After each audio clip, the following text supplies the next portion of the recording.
J'aime, des fois, faire un parallélisme entre le naturel et le spirituel. La Bible nous dit que la nature ne vous enseigne-t-elle pas? Comment on peut avoir un feu naturel?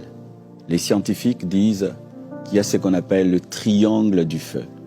Il faudrait l'oxygène, il faudrait un combustible et il faudrait la chaleur.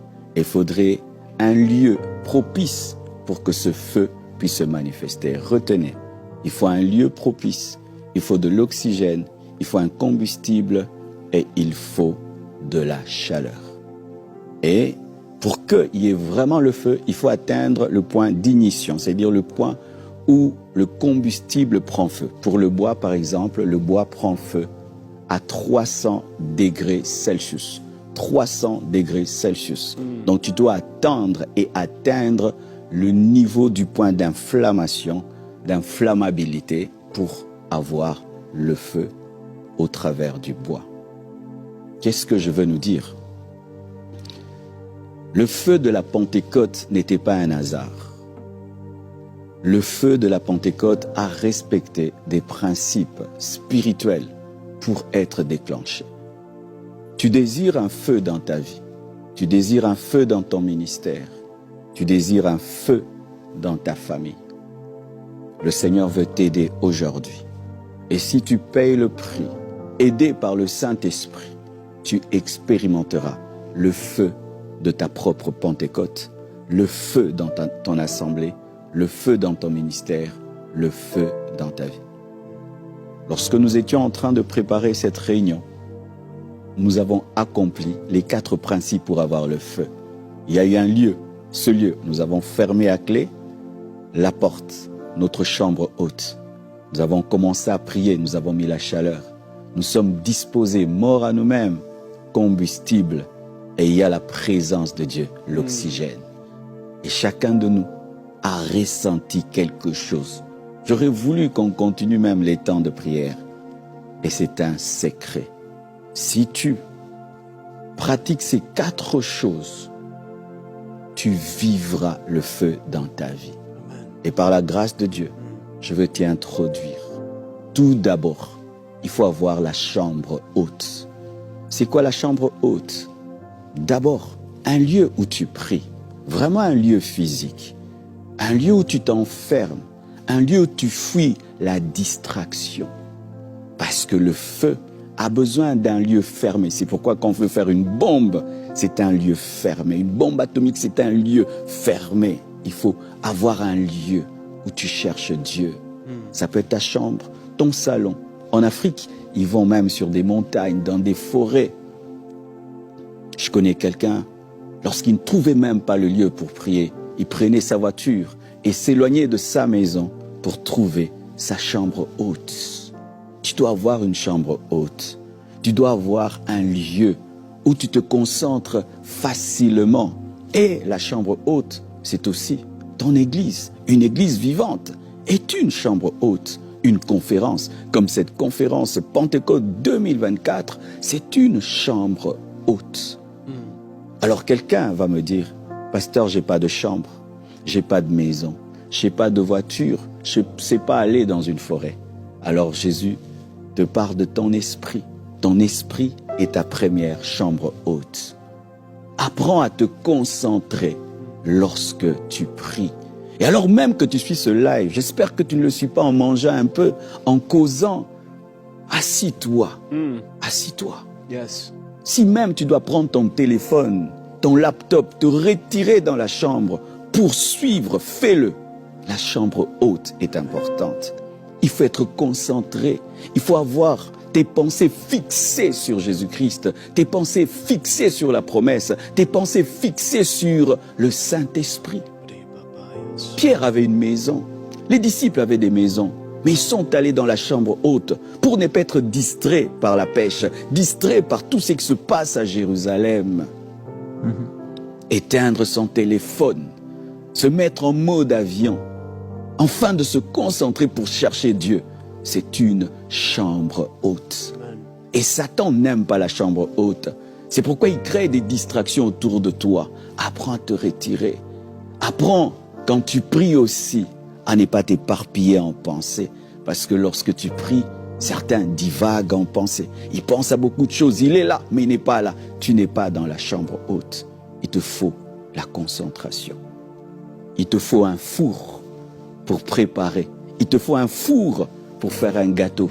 Et le four du réveil, c'est la chambre haute, la concentration. Même si tu pries avec 10 000 personnes, sois concentré dans le temple. Lorsque tu es dans une grande foule, sois concentré. Sois concentré. Deuxièmement, l'oxygène. L'oxygène, c'est Dieu. Job dit que c'est le souffle de Dieu qui l'a créé. Jésus a dit, sans moi vous ne pouvez rien. Il est le cep, nous sommes les sarments. C'est par lui que nous avons la vie. Es-tu chrétien? Certains, vous voulez le réveil, mais vous n'avez jamais connu Jésus. Vous recherchez la puissance de Dieu, le feu de Dieu, mais vous n'avez pas connu Jésus-Christ. Ceux qui étaient dans la chambre haute avaient déjà cru en Jésus-Christ. Ceux qui étaient à la recherche du feu avaient déjà une relation avec Christ. Aujourd'hui, même ceux qui sont loin de Dieu recherchent les dons spirituels, recherchent la puissance, la prophétie. Ce n'est pas d'abord ça. Tu dois recevoir l'oxygène. L'oxygène. Est-ce que tu es vivant? Est-ce que tu as une relation avec lui? Tu veux être embrasé, tu dois d'abord être vivant. Il faut d'abord vivre pour être embrasé. Il faut d'abord naître de nouveau pour être embrasé. Une relation, une intimité avec Dieu. C'est le Saint-Esprit qui a amené Jésus-Christ dans le désert, afin d'être revêtu de puissance. Et c'est le même Saint-Esprit qui a dirigé les apôtres dans la chambre haute pour être revêtus de puissance. Lorsque tu recherches ton réveil et tu recherches la puissance et le feu de la Pentecôte, ça doit être dirigé par le Saint-Esprit. Il te faut de l'oxygène. Sinon, tu iras à un rendez-vous sans que le maître du rendez-vous soit présent. La direction de l'Esprit, la conscience de Jésus, la conscience du Saint-Esprit, l'oxygène. Toute réunion de réveil sans le Saint-Esprit ne peut marcher. Toute réunion de réveil sans la présence de Jésus ne peut marcher. On peut tout mettre, 10 réveils, mettre des photos de feu, des vidéos du feu. Ça ne marchera pas. C'est comme rechercher le feu sans oxygène. Il est notre oxygène. Amen. Il est celui qui nous dirige. Il est celui qui nous vivifie. Et quand nous n'avons pas l'oxygène et nous cherchons le réveil, nous sommes des morts. Là, il faut la résurrection. C'est pourquoi Christ doit revenir au centre de nos chambres hautes. Christ doit revenir au centre de nos conférences. Christ doit revenir au centre de nos églises et de nos vies. Le Saint-Esprit doit à nouveau prendre le contrôle, car c'est celui qui amène dans la chambre haute, qui règne dans la chambre haute. L'intimité avec l'Esprit. Troisièmement, le combustible. Le combustible, c'est toi. Le combustible, c'est moi. Dans la chambre haute, le combustible, c'était les apôtres. C'est offrir comme un bois, afin d'être brûlé pour qu'il y ait le feu. Et le bois ne doit pas être vert, il doit être sec. Car lorsque le bois est vert, il donne de la fumée. Il est temps que tu vives ton brisement. Lorsque tu meurs à toi-même, tu ne fais pas les choses pour ta gloire. Tu ne fais pas les choses pour être grand, pour être connu. Tu les fais pour la gloire de Dieu. Tu ne recherches pas un réveil pour toi, mais tu le recherches pour Dieu. Ils ne recherchaient pas la puissance du Saint-Esprit pour être grand, pour être célèbre. Ils ne savaient même pas, les apôtres, qu'ils allaient écrire des épîtres, qu'on allait parler de Pierre en Afrique. Ils ne recherchaient pas tout ça. La mort à soi-même. La mort à soi-même. Il est temps que tu meurs à toi-même. Il est temps que tu t'offres comme un sacrifice. Il est temps que tu montes sur l'autel de la croix, et que tu acceptes de mourir à toi-même. Trop de chair, trop d'orgueil, trop de moi, trop d'ego empêche le feu, mais amène la fumée. La fumée remplit nos vies parce que nous sommes orgueilleux. La fumée remplit nos vies parce qu'il y a trop de nous, trop de sève en nous. Et quand même il y a le feu qui vient, ça déclenche la fumée. C'est pourquoi tu dois entrer en toi-même et étudier tes motivations. Pourquoi tu cherches le feu? Pourquoi tu cherches la puissance? Pourquoi tu veux que Dieu t'utilise? Meurs à toi-même, renonce à toi-même et accepte de rester sur l'autel. Accepte de rester sur l'autel. La Bible nous dit, faute de bois, le feu meurt. La Bible nous dit que le souverain sacrificateur tous les jours mettra du nouveau bois, afin que le feu ne s'éteigne pas. Lorsqu'il n'y a plus d'hommes consacrés, d'hommes sacrifiés, le feu du réveil meurt. Lorsque l'orgueil remplit nos cœurs, le feu du réveil meurt. C'est pourquoi les gens jeûnent, ils prient, c'est bien tout cela. Mais quel est le niveau de ton renoncement à toi-même? Quel est le niveau de ta crucifixion? Tu veux qu'il y ait du feu, mais quelle est la qualité de ce bois? Quelle est la qualité de ce bois? Il y a plusieurs sortes de combustibles. Il y a le combustible liquide. Il y a le combustible solide, mais il y a aussi un autre combustible qui est gazeux. Lorsque tu atteins un haut niveau de brisement, tu deviens gazeux. Tu deviens un homme spirituel, tu deviens un homme vent. Ce n'est plus toi qui vis, c'est Christ qui vit en toi. C'est pourquoi nous sommes étonnés. Comment Dieu a utilisé Paul de cette manière? Comment Dieu a utilisé Philippe? Comment ils étaient morts à eux-mêmes, morts à eux-mêmes, morts à eux-mêmes. Il est temps que tu meurs, il est temps que tu meurs, il est temps que tu t'offres, il est temps que tu t'offres et que tu renonces à tes propres plans. Ils avaient des projets, mais lorsqu'ils étaient dans la chambre haute, ils ont mis de côté leurs projets. Leur rêve, c'était Jésus, c'était l'Esprit, c'était l'Esprit. Et quatrièmement, il faut la chaleur. La Bible dit que la prière fervente du juste a une grande efficacité. Ils sont allés dans la chambre haute afin de persévérer dans la prière. Pas prier, afin de persévérer dans la prière. Lorsqu'une femme prépare un plat, des fois elle attend 30 minutes pour que ça mijote. Des fois 1 heure, des fois 2 heures, des fois 3 heures certains plats. Le haricot, ça prend du temps. Et des fois, tu es pressé dans sa présence quand tu pries. C'est vrai, Dieu exauce toutes les prières. Mais des fois, il faut tarir dans sa présence. Il faut rester là, prier, avoir soif, avoir faim. La chaleur, c'est la soif. C'est le désir ardent. C'est la passion. Où tu ne fais pas des prières qui viennent de ta tête, mais qui viennent de ton cœur. Où tu pries avec amour, tu n'es pas puni, mais tu aimes sa présence. Où tu ne pries pas parce que tu dois prier, mais parce que c'est une passion pour toi. Où tu pries, et c'est pas tout le temps tu regardes, mais à quelle heure je finis? Ça ne marche pas comme ça. La relation avec Dieu, c'est un mariage. C'est un mariage, c'est un mariage, c'est un mariage. Il faut de la passion, il faut de la soif, il faut un désir ardent. Le Saint-Esprit s'est manifesté dans la chambre haute parce qu'on le désirait ardemment. Si on le désirait pas ardemment, il n'allait pas venir. C'est un Seigneur. C'est un Seigneur. Il ne viendra pas lorsque les prières sont froides. Il ne se manifestera pas lorsqu'on prie par religion. Il se manifestera pas parce que on fait quand même, c'est la Pentecôte, on parle un peu de l'esprit. Non! Non! Il lit dans le cœur le désir ardent, la soif.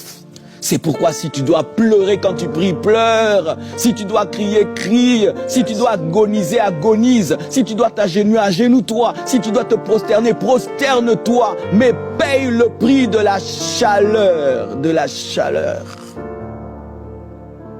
Et tout d'un coup, le feu s'est allumé. Le feu est descendu dans la chambre haute. Ils ont été embrasés. Tous avaient reçu le feu, car tous étaient dans la même soif, dans la même passion. Oh, mes frères, Dieu n'aime pas Pierre plus que moi. Dieu n'aime pas Pierre plus que toi. Dieu n'aime pas ceux qui étaient dans la chambre haute plus que nous. Si nous payons le prix qu'ils ont payé, nous aurons les mêmes résultats. Et surtout en ce temps de la fin, Je crois que Dieu est disposé à faire plus que ce qu'il a fait dans la chambre haute, car nous sommes l'église finitive. Si l'église primitive a reçu ce revêtement, l'église finitive doit recevoir davantage, car notre combat est plus grand, notre mission est plus grande. Arrêtons de dire, waouh, c'était extraordinaire pour eux. Cette histoire a été écrite pour qu'elle soit reproduite. Cette histoire est écrite afin de déclencher en nous la soif, afin de nous défier et de nous dire des hommes ordinaires, des pêcheurs de poissons, ont aimé Dieu et cherché Dieu au point où il leur a donné la puissance de l'esprit.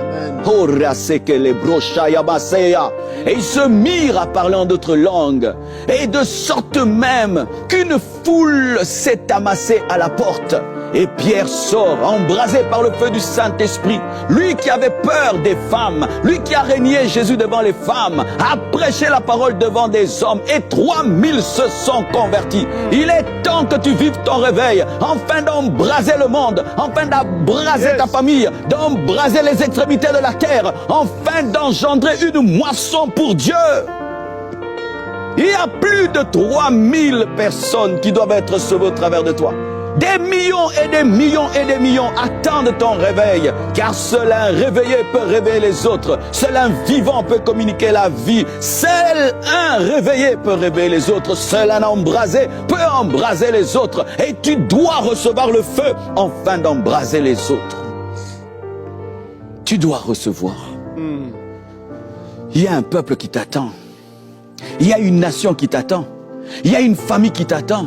Imaginez que ces hommes soient venus à Jérusalem pour la Pentecôte et que les disciples n'aient pas reçu le feu. Ils allaient attendre une année, la prochaine fête. Et pendant une année, combien allaient mourir? Combien allaient se perdre? Lorsque tu tardes d'entrer dans ta vraie dimension, tu fais tarder la dimension des autres. Lorsque tu tardes d'entrer dans ta vraie destinée, tu fais tarder la destinée des autres. Lorsque tu tardes d'être embrasé, tu empêches aux autres de manger. Une nourriture qui tarde d'être cuite empêche d'être mangée. Et certains meurent de faim parce que c'est pas cuit. Reste sur l'autel jusqu'à ce que. Et le Seigneur m'a dit, il y a des gens qui doivent entrer en retraite. Tu dois aller dans la chambre haute. Un temps, j'entendais l'Esprit de Dieu me dire, Marcelo, retire-toi 40 jours dans ton bureau, seul. J'ai dit non, je dois. Je faisais des jeûnes avec ma famille, avec l'église. Je sortais, je prêchais. Tu m'as dit, tu feras un jeûne. Cette fois-ci, tu ne sortiras pas. Tu t'enfermeras dans ton bureau pendant 40 jours. J'ai dit, Dieu, est-ce que c'est toi? Est-ce que ma femme va accepter? Dieu m'a dit, tu vas lui parler. Je l'ai déjà préparé, va accepter. J'ai dit, Blanche. Et je voulais même qu'elle dise, non. C'est quand tu ne veux pas obéir à Dieu. J'ai dit, Dieu m'a dit de me retirer. J'ai résisté à ça pendant longtemps. Je dois me retirer. 40 jours dans mon bureau. Elle a dit oui. Vas-y.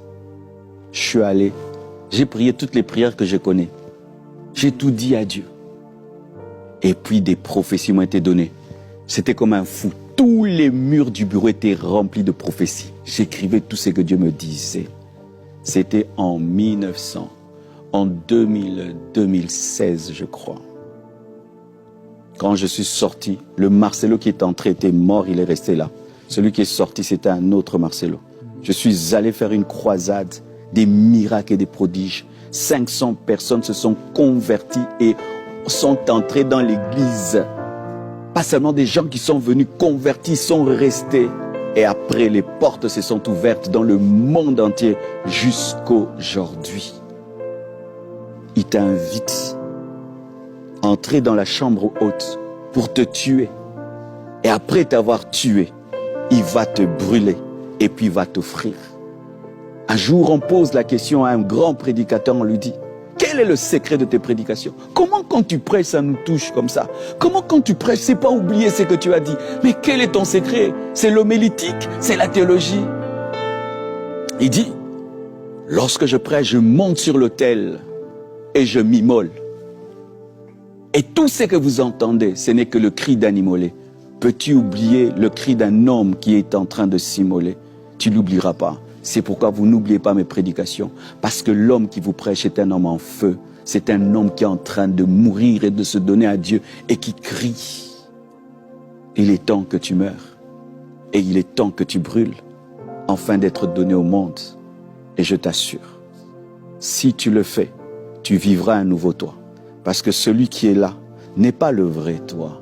Une pâte de farine et autre avant d'entrer dans le four. Et toi, il y a une destinée qui t'attend. Mais paye le prix de la soif. Que Dieu te bénisse et qui te permette d'entrer dans cette dimension de soif. Vis ton propre réveil. Au nom de Jésus. Amen.